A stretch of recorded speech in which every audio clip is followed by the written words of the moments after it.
positive vibes. Thank you so much to the new subscribers and the returning subscribers. Thank you so much. Road to 4,000 subscribers. Kindly hit that subscription button and help us to reach 4,000 subscribers.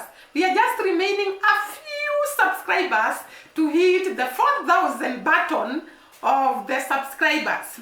And therefore, thank you so much for your support, for liking the video and commenting down below. We don't take it for granted. Merry Christmas to those of us that celebrate Christmas.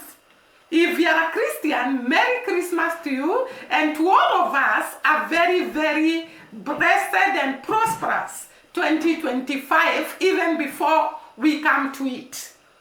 And as we commemorate as Christians the birth of Christ, we pray that new things may be born in your lives, new endeavors may be born in your lives, and all what it brings, the birth of Christ brings in our lives, may it come to your life.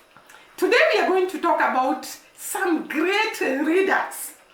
We have had great readers that have really inspired us and catapulted our countries from one level to the other. Jamaica in specific has had great readers who talked about oppression, who refused to listen to other people and actually built their country and took their country to the next level. We have Micheal Manley.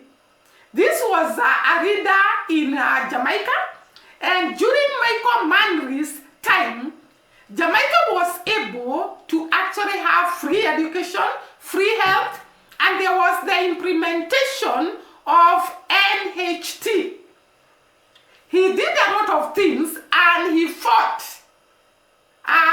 the oppression of outsiders, or rather the interference of outsiders in Jamaica.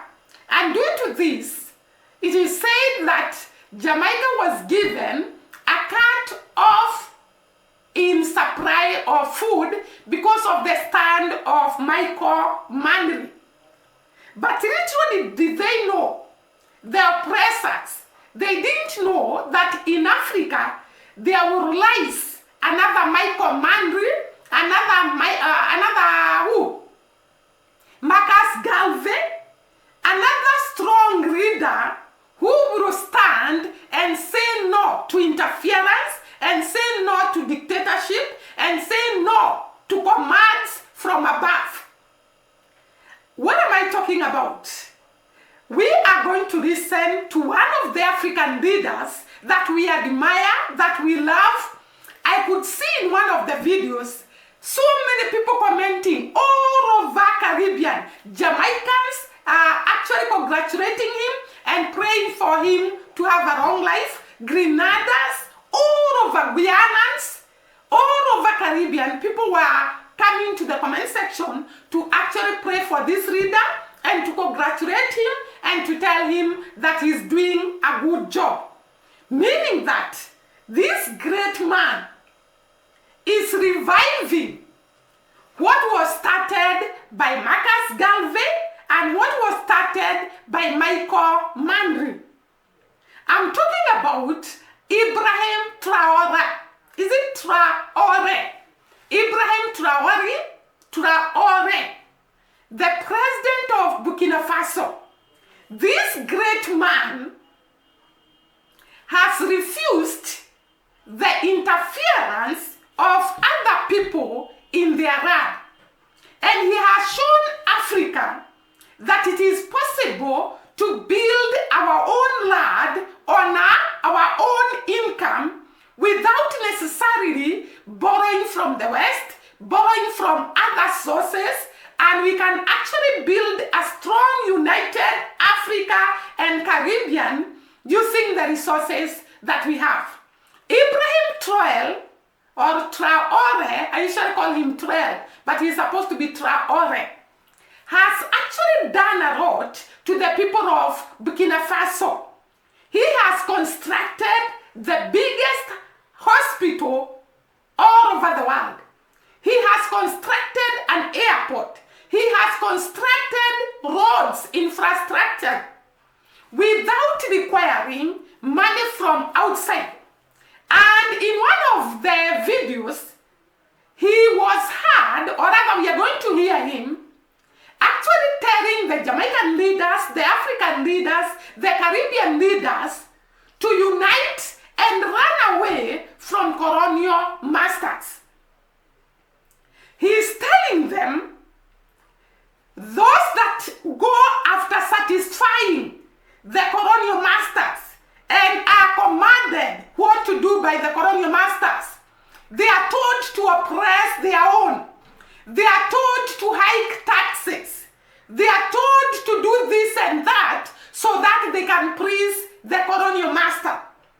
And he's giving them a lecture. He's warning them and telling them, you don't have to be a puppet of the colonial masters. You do not have to be told what to say, what to do, what to think, what to hike, and you oppress your own people at the advantage of the colonial masters. And a case in a scenario, one of the case that Ibrahim Traole highlighted is Niger. And he talked about gold in Niger, and he said that in Niger you cannot see gold, and yet there is gold that is actually dug there. But when you go to the colonial masters' countries, gold is displayed all over their states, all over their towns. So they take that gold from our African countries and our Caribbean countries and go and display in their country, while the country that is producing that gold has nothing to show. And I love how Ibrahim Traole stands firm and tells the African leaders and the Caribbean leaders and Jamaican leaders, do not be used by the colonial masters to fulfill their desire, to grow their economy, to build them, while they keep on telling us that we are poor, that we cannot be able to stand on our own, and yet when they are told by Ibrahim Traore to go and leave them alone, they don't want to go. They create chaos. They bring fighting. They bring antagonism, so that people don't live in peace. Why? If the Africans or the Caribbeans cannot survive without them, then they leave them alone to manage their land. They leave them alone to do their shenanigans. But they cannot allow that, because Africa and the Caribbean is what they feed on, is their daily bread, is their wealth. And this is what Ibrahim Traore is telling the African leaders. It's a high time you wake up. The Caribbean leaders, it's a high time you wake up. Do not be used as puppets. Do not be used to oppress your own people. Your own people are languishing in poverty. They are languishing with lack of employment, while the colonial masters and their children are enjoying the wealth that comes from Africa and the Caribbean. I don't want to expand so much. First, listen to what Ibrahim Traore was telling the African leaders and Jamaica and Caribbean leaders, and then we are going to come back. This continent has suffered so much and continues to suffer because of imperialists. These imperialists have only one cliché in mind: Africa is the empire of slaves. This is how they see Africa. For them, Africans belong to them. Our lands belong to them. Our subsoil belongs to them. They have never been able to change the logic until today. This is deplorable. But how do they proceed? Unfortunately, it is since the 1960s that these 6,000 acres of independence have been given to Africa. They have just placed local valets at the head, according to them, of their sub-prefecture. to be able to continue to feed them. These local valets, which we are going to call today the slaves of Salon, have other goals. They want to live like the master, to satisfy the master, and to do everything that the master dictates to them. They steal, they plunder our states, they bring everything to the master, and their wealth is kept with the master. They do everything to live like the master and always satisfy him. Do you know who these slaves of Salon are? Well, we are going to explain to you what they are. They are individuals who have no dignity, who have no morals, who have no personality.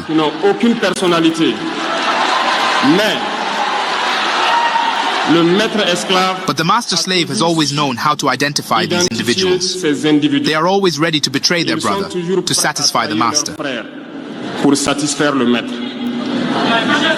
They have betrayed us since independence, and others continue to betray us to the benefit of their master. These individuals continue, against all odds, to help the master plunder Africa.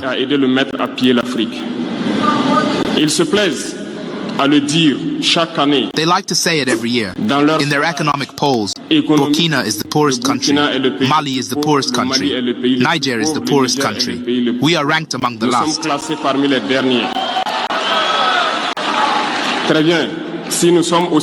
Very well, if we are as poor as they say. But when the time has come to take responsibility, we have asked this master to leave the place. Why don't they want to leave?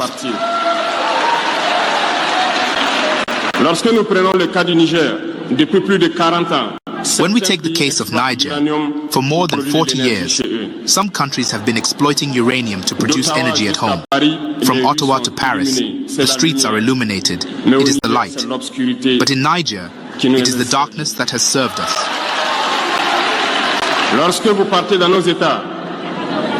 When you go to our states, our soils are full of precious metals, such as gold. But often there is not even the slightest road accessible to reach the areas where they exploit gold, even less certain basic social services.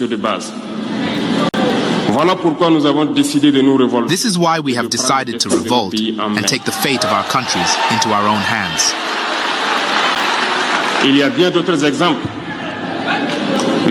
There are many other examples. But when we decided so, we were approached by some saloon slaves to pass on the message of their master.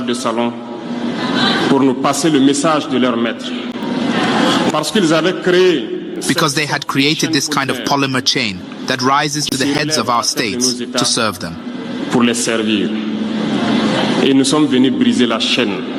And we came to break the chain.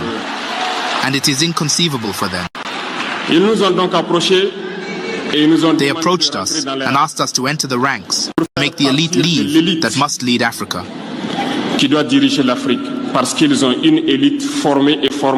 Because they have an elite formed and formatted that must follow, that is embedded in this chain. We refused to enter their ranks. And then the hostilities began.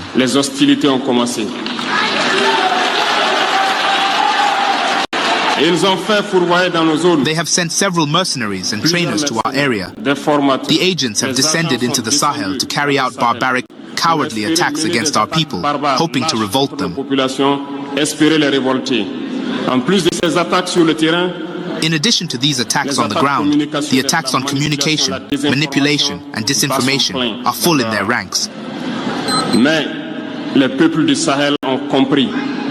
But the people of the Sahel have understood, and we will never be able to be manipulated again.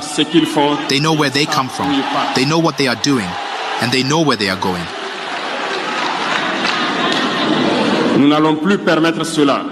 We will no longer allow this. People are awake, and people are fighting today, not for ourselves, but for future generations. I hope you have listened to this great leader. In every season, in every time, God brings about a savior. There was Marcus Garvey, who actually taught the black people to be proud and to be proud of who they are and to stand for their rights. And he called upon the African and the Jamaican people and Caribbean as a whole to unite and be one people and fight for their rights and stand for their rights and actually use their God-given resources to build their countries. Marcus Garvey was against any type of oppression, and it made him to go in jail several times. He stood firm in what he believed in, the liberation of Jamaica and the African nation, the liberation of us, the black people, the independence of the black people. And now we have Ibrahim Traole actually repeating the same thing, that you can be liberated. Freedom is in your hands. You can be what you want to be. You can build your nation without interference of other countries. Your countries are rich. Don't be lied to that you are poor. We have seen Jamaica has a lot of wealth. It has agricultural produce. It has minerals like bauxite. It has minerals like copper. It has a lot of minerals. Not forgetting the gold and the oil. What if we have an Ibrahim Traole in Jamaica? I'm not saying the leaders of Jamaica are not good, but we need someone who will stop any kind of interference. And this is what Ibrahim Traole is telling the African leaders in the Caribbean. Be independent. Be courageous. Stand for your people. Fight for your people. Defend your people. Do not be diverted your attention and you start oppressing your people. They are great leaders that have said once again and again that we should not allow oppression. Look at Micheal Manley. He stood by his principles.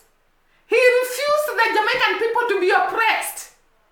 He created free education. He created free health care. He created conducive atmosphere for the people of Jamaica to prosper. He talked about the oppression of the people of Jamaica. And as a result of his stand, the food supply was cut for Jamaica so that they can be coerced to accept dictatorship from colonial masters. It is so sad for the Caribbean, the Jamaican, the Grenada, the Guyana, the Trinidad and Tobago, the Africans. We allow people to actually treat us like we don't have minds of our own. And yet our leaders accept that. Our leaders accept conditions so that they can be given loans. And are they grants? They are not grants. I think they are loans, which bring the country to a very, very bad state economically. And therefore it makes you all throughout your life to rely on the colonial masters. And they dictate terms and conditions. Like now here in Kenya, I'm sorry to say, we are supposed to have the vaccination of all animals, cows, goats, chicken. And it is very, very sad because the African leaders are left with no choice. You are told to vaccine animals, you don't know what type of vaccine it is, you don't know what it carries, and yet you accept because we have allowed our minds and all our hearts to be carried by the people that had colonized us. And I want to believe that the colonial masters has nothing good for the Jamaican people, for the African people as a large, and even the Caribbean. What they want is about them. They want to actually use the wealth of the Africa, wealth of the Caribbeans to do their work. And our readers, actually Ibrahim Traole, talked about readers without dignity, readers without morals, readers who are masters, who are used as puppets of the colonial masters. And he said that they do not know their identity. They can be taken to the south and they go. They can be taken to the north and they go. They can be taken to the east and they go. They can be taken to the west and they go. Just like we are talking about Kenya now. Kenya is supposed to have vaccines for all the animals. No one knows what this vaccine consists. Because at least the least that Kenyan can do is to have the injection or the vaccine tested so that they can know what kind of vaccine is actually being vaccinated the animals. Because when you vaccinate animals, it means we are going to eat that meat, we are going to drink that milk, and it is going deep in our genetics and in our body. What are we feeding our generation? What are we feeding as people? Why are we so greedy? I'm sorry to say that, but I am so annoyed by what is happening in Africa. And I don't know whether it is the same thing that is happening in Jamaica and the Caribbean countries. I have seen this lady, I can't remember her name, who is very vocal about these colonial masters. And she's very firm on what she talks about. She's from one of the countries in the Caribbean. I talked about her, but right now I can't remember her name. And this is what Ibrahim Traore is telling the Africans. Unite, and the Caribbeans, unite and come together and agree on the terms and conditions. You should actually read your people. Do not be puppets. Do not be the colonial masters' tool to be used to read your own people, to be used to destroy your own people, to be used to bring down your own people. Ibrahim Traore has stood firm and he's being fought from all corners. But today we celebrate him for daring to stand firm, just like Marcus Garvey, just like Micheal Manley, just like this man from Grenada who is called Maurice Bishop. Just like that lady I was talking about, people who stand and say no. Do not allow your people to be used. It is quite sad. But I love the readers that are coming up and saying no. I love the readers that have stood firm, irrespective of the problems they have. Because the problems are there, whether they are system or not. Right now, Kenya, we have a lot of problems. And yet we have roads side, left, and center. Does these roads come to solve any problem in Kenya? Because if these people really come to help, then we would be on the front line to prosper. Because we have good relationship, we are allowing them to come and do whatever they want in our nation. I really appreciate Ibrahim Traore for standing firm and telling the African leaders to awake, the African leaders and the Caribbeans to unite and make their country what they want their countries to be. We can be another Dubai, we can be another Europe, we can be another United States of America if we can use the resources that we have and we stand firm, just like this guy, Ibrahim Traore, is saying. So let us hear his call upon the African leaders to unite, and then I'll come back. We are called putschists. We are not French. We do not understand what that means.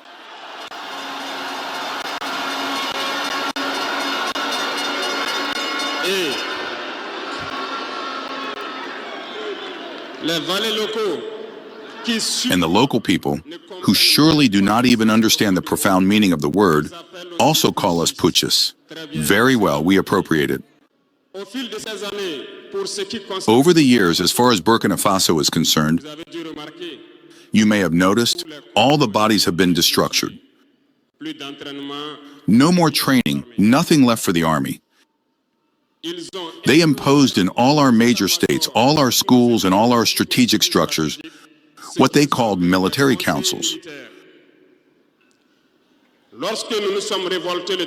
When we revolted on September 30th, 2022, the first thing was to find out who these military councils were and where they were.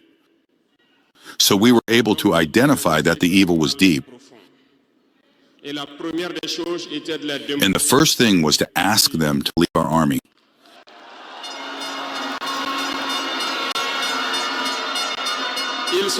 They left. And what I told you not long ago, you cannot hope to find your lost object by calling on the one who stole it to come and help you find it.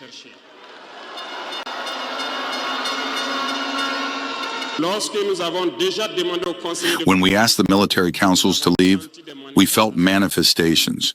We were made to understand that we would not be able to get by without them. And every time they told us, it was translated by attacks on the ground. We received the message well. At the dawn of the year 2023, we decided to tell the foreign forces present here to leave, because we want to fight in Burkina Faso.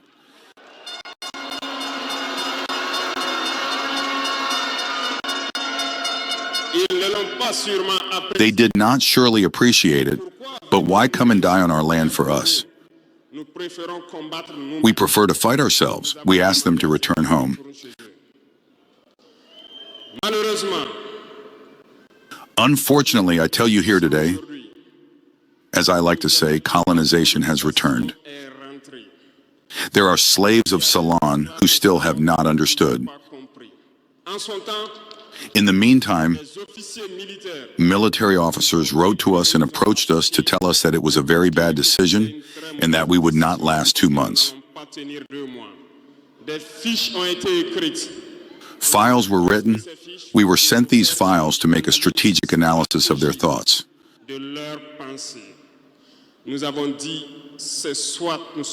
We said either we are sovereign or we remain slaves forever.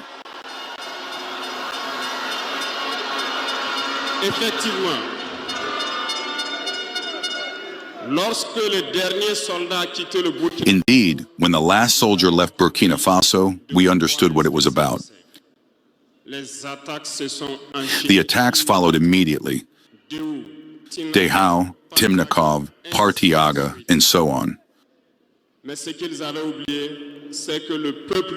But what they had forgotten was that the people of Burkina Faso had understood our message.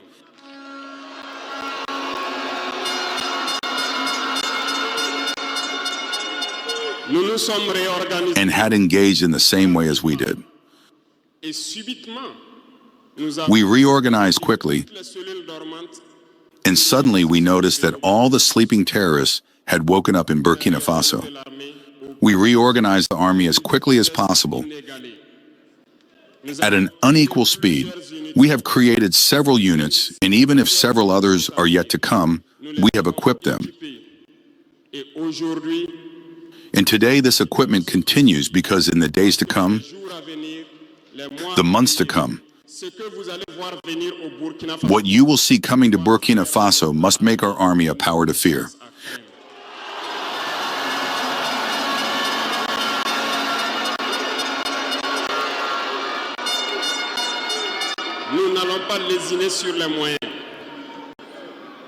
We will not hesitate about the means. We understood that the fight against imperialism will be hard, very hard. But only the hard ones will pass, and the Burkinabés are hard, and we will pass.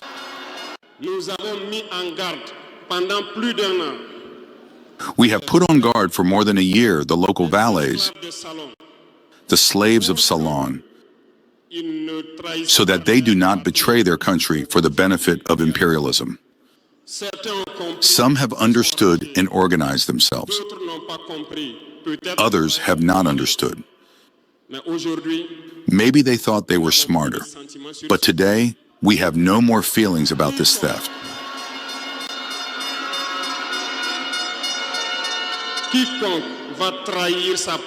Whoever betrays his country for the benefit of imperialism, he will be treated as such.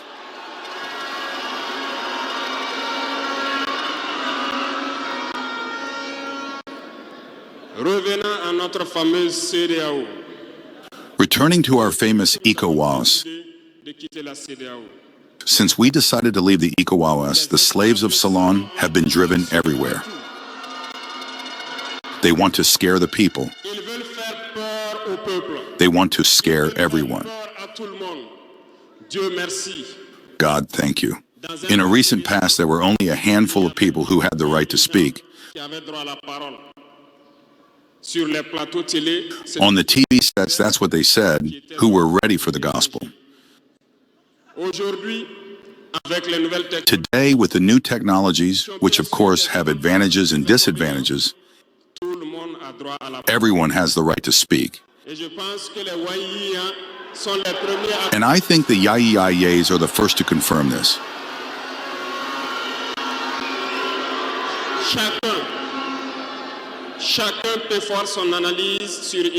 Everyone can make his own analysis of a situation.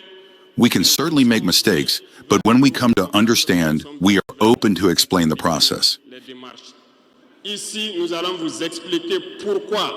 Here we will explain to you why we left the ECOWAS and where we are going.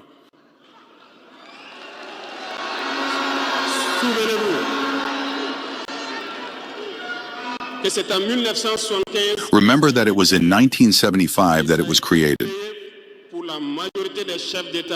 And it was created for the majority of state leaders, putschists, as they like to say. It was the military who took the power and took the responsibility to create the ECOWAS, so that there was a real economic growth of the people inside this space. Later, the so-called Democrats were invited to the heads of our states. They completely emptied the community of its foundation. When on June 26, Nigeria decided to take its destiny into its own hands, we were surprised to see the ECOWAS appear on June 16th with a force in weight. Where was this force? When thousands and thousands of Nigerians were killed by terrorists. Where was this force? When thousands of Malians and Burkinabés died under the bullets of terrorists. They said that by force they were going to house the valiant sons of Nigeria who took the destiny into their own hands. Do you believe that these are women who are in Nigeria? There are fighters there. The Nigerian army is a warrior. It has been fighting for years.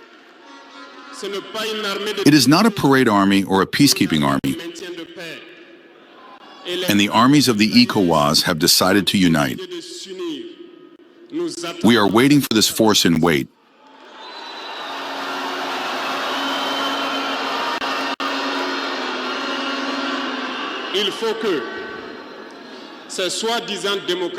It is important that these so-called Democrats understand this. When thousands of Nigerians die in hospital beds due to lack of electricity or lack of medication, it is a crime. They are responsible for these sanctions. They are responsible for these deaths. The same thing happens in Mali. With Burkina, we have indirect sanctions because people have to understand. When they take their orders from the other side, they come and do everything to apply it. It is shameful. Some have decided not to provide electricity to our countries. It is not free. We pay, and it contributes to their economy.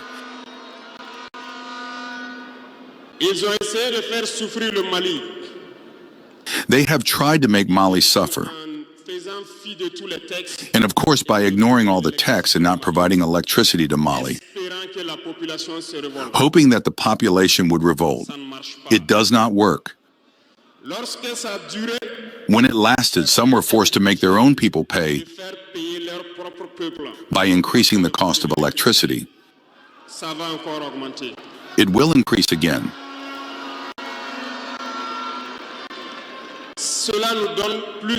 This gives us several lessons.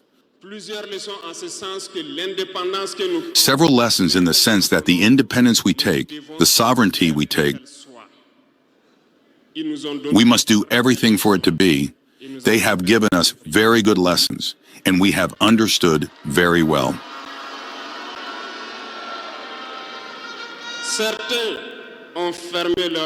Some have closed their ports, which goes against all international texts, because we cannot close our ports in a landless country. They did it. They violated the text. The international community did not say a word.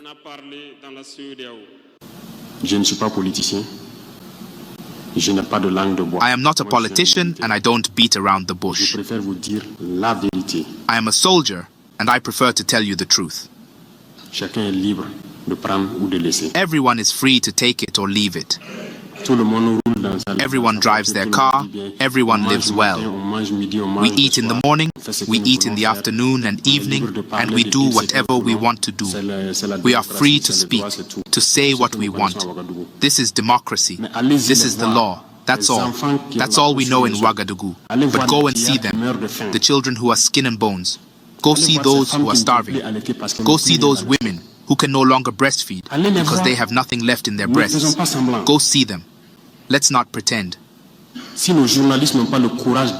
our journalists don't have the courage to go out in the field and bring back these images, it's because we want to whitewash Burkina's image. I'm telling you, it's false. It exists. When I tell you about people who eat grass, those who want to contest, I will take them to see it continues. It hasn't even stopped, because we have managed to supply some villages, but others not yet. We are still on the way. No civilian can even support us with trucks, so we can show solidarity with these populations. What kind of integrity is this?